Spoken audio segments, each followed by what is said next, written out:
Assalamu alaikum wa rahmatullahi wa barakatuh. We'd like to welcome our viewers to another episode of the program, The Truth About Islam.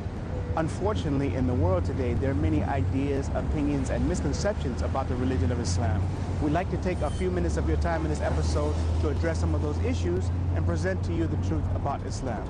We're continuing today with our very special episodes entitled Islam in America. We're attempting to give our viewers an idea of what life is like for Muslims living here in America. And our journey of discovery has brought us here to the city of Chicago, Illinois here, known as the Windy City, for the event of the 43rd Annual ISNA Convention, which gathers more than 40,000 Muslims from around the country for 4 days of lectures and workshops, and there's bazaars and many events planned for the Muslims over these 4 days. We're going to attempt to talk to the people so that our viewers can get an idea of what life is like for Muslims from all over America. So please continue with us on our journey of discovery of Islam in America.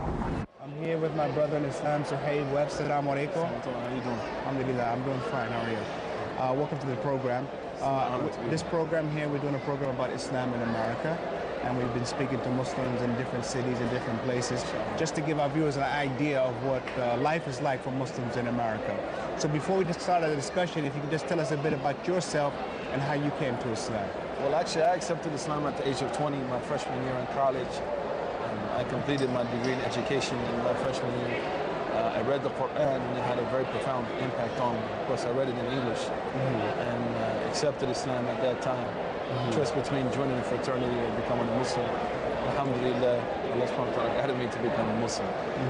I mean, when you were in university at that time, there's a lot of pressure, you know, to join a fraternity, be with the group. Yeah. Who were the people who came to you, who kind of gave dawah to you about Islam, or were you on your own? To be honest with you, it was an internal issue. Allah subhanahu wa ta'ala guided me, and he put in my heart to go and read the Quran. Then after I became Muslim, there were some brothers from Pakistan, and of course local converts who kind of welcomed me and looked after me. So they were kind of a nurturing force in the beginning of my Islam. Okay, Yaqi, we're dealing now with, here in America, the Muslims are under the stigma of being called extremists, terrorism, especially with the current news about this guy out in California, or from California, telling people to be Muslim or else. Now, you're going to have to deal with that question. You're going to have to deal with these issues, you know. What is going to be your tact in responding to people when they ask you, what is this guy talking about, and doesn't this confirm what we've been saying about Islam all along? Yeah, I think number one, if we ask people to use their minds first and foremost, and to think, as they say, don't believe the hype. Look beyond the surface level.